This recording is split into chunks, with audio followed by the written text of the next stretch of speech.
So I'm running 11 marathons in 11 days, tracking Ollie Watkins' career path. I'm number 11, going from Exeter to Weston-super-Mare to Brentford to Aston Villa.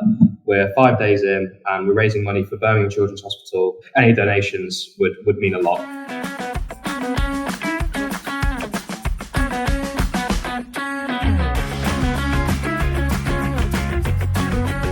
Hello and welcome to the Claret and Blue podcast. Something very different for you today, and just a quick video to give a massive shout out to Harvey Knight, who joins me today, who is running 11 marathons in 11 days to try and raise £11,000 for Birmingham's Children's Hospital. You're on day 5. You'll have done day 6 by the time this comes out. Congratulations, mate. You're over halfway.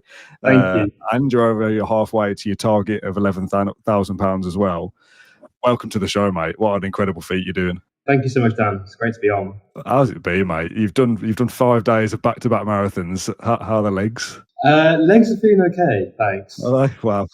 I think each day has been very different. I have to say, I've been tracking the career path of Ollie Watkins. So I started off in Exeter on Thursday, and trekking from Exeter to Weston-super-Mare, those 2 days, they were challenging. It was quite hilly. The elevation was sort of 750 meters. So on top of like 42 kilometers to go up nearly a kilometer in elevation, that was really, really tough. I've had some really nice morale boost the past couple of days. So yesterday, a few of my friends came to run half of it with me, and they came in the evening and just relaxed with me and stuff like that. And that gave me a real mental boost. And I feel like, as I said, we're 5 days in now, and 6 by the time the podcast is out. So I've broken the back of the journey, and we'll hopefully be nearly on the way towards Birmingham from Brentford. Yeah, it's incredible the way you kind of map it out, following Ollie Watkins' career path to be 11 and going through the clubs he's played for, and that being like the perfect route it's all kind of fell in place perfectly. I'm trying to get back into running. I'll talk to you about your running experience in a sec. I actually set for complete clarity. This makes me sound so bad. I set my alarm this morning on my watch to not wake anyone else up for 5:45, and I thought I'll go out and I'll do half an hour. I've got a cough at the moment, and I'm not sleeping very well. The phone went off at 5:45. I was like, nah, I'm not even getting out of bed. And that was for 25 minutes. How are you I know you're doing it for charity, but how are you going again every day to run such a massive distance? Believe it or not, I actually also have the same feelings as you. Not during this challenge, actually. Yours are justified, though. I'm sort of fortunate in the way that I operate. I'm similar to you. I like to get up early and sort of get the exercise out of the way. Being able to start at 8 a.m.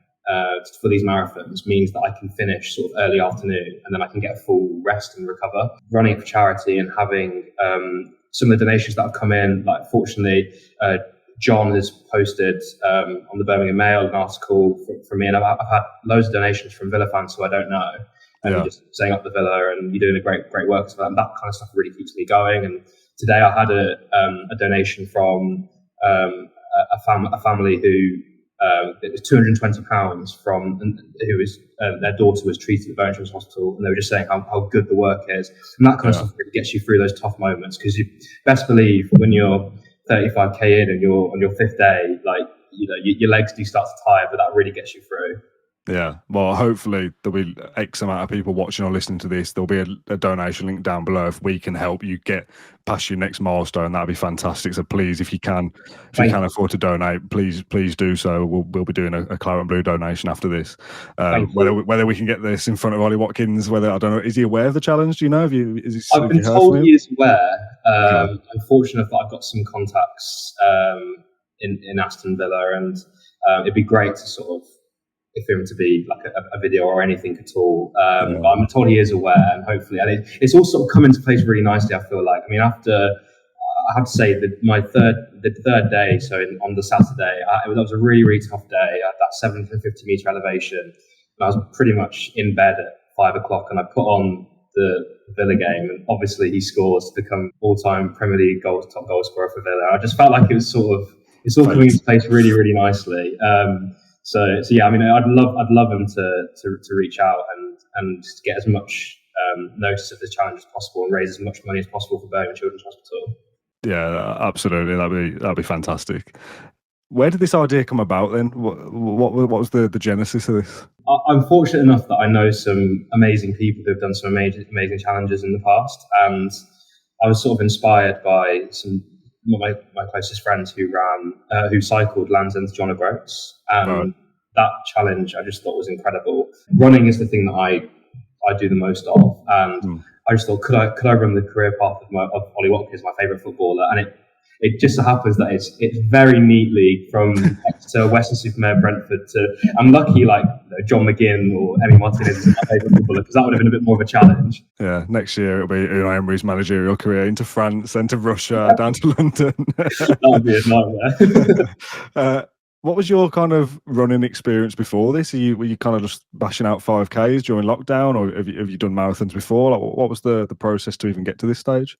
I didn't used to be a runner at all. I started running during COVID, like I think most people did. Like everybody, yeah. Yeah, and then I did like the odd 5K and stuff like that, and then I did my first half marathon maybe 2 years ago, and I feel like when you do a half marathon, it sort of goes one or two ways. Like you either do it and think, God, I can never do that again, or you sort of get a little bit of.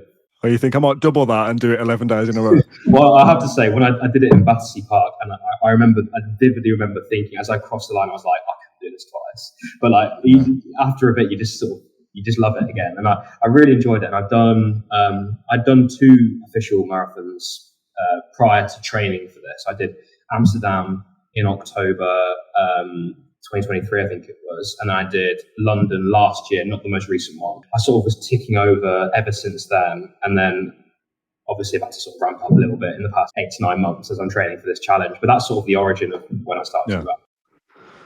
This might to some be a boring question, but I'm fascinated. Talk to me about the logistics of getting something like this sorted. Like, you're doing this little podcast now from an Airbnb. Like, what's the process of going from where you started to where you're going to end up? It did take some planning. Like some admin was involved here. Yeah. I'm fortunate enough that I've had some amazing people help me along the way. Like I have a support vehicle with me, so friends and family are with me at every time, while I'm running. And so what will happen is I'll check in, say, every 7 or 8 kilometers, and we'll refuel, stop, have a rest, and then go again. Wow. And then obviously, I need to book the Airbnbs, logistic, like transport, all that kind of stuff has sort of been factoring in. And on top of that, because I've been wanting to raise as much awareness and raise as much money for Birmingham Children's Hospital, we've sort of had a marketing angle as well. And I've just sort of brought on as many people as possible just to help me raise as much awareness as possible. The things I was doing on Instagram, I never realised what you could do with it. And I've discovered Reels. Like, I feel like it's all so old. Like, there's things that I've never really thought about before, just to try and raise as much awareness. But it's been really great so far. I'm really enjoying it. And as I said, I couldn't have done it without the help of everyone that's sort of around me. It's really a group effort. It genuinely is. Yeah, I mean, don't feel bad about learning about Reels. I only taught Matt Kendrick yesterday what Twitch was, and that was a wild conversation. So as we film this, you've just done day 5. By the time this episode comes out, you've done day 6, over halfway. As of right now, you've done, how much did you say it was before? £6,000?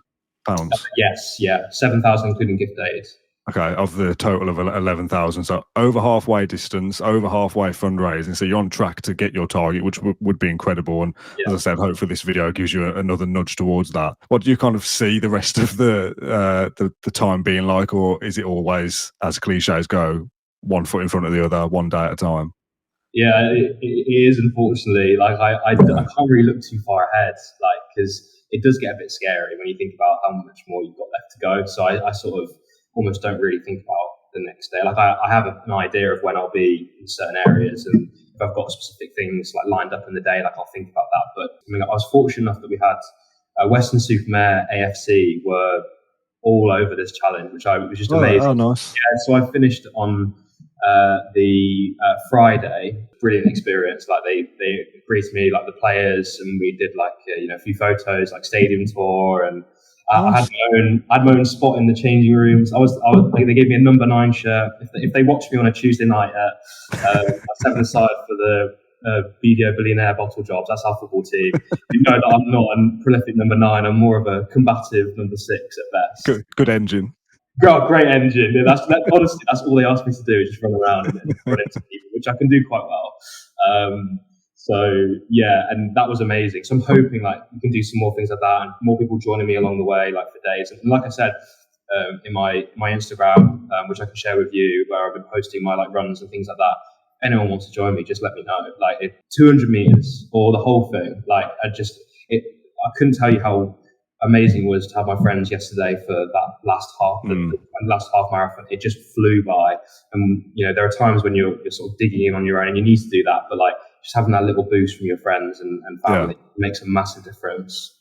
So I know you said you don't look too far ahead, but when is the last day?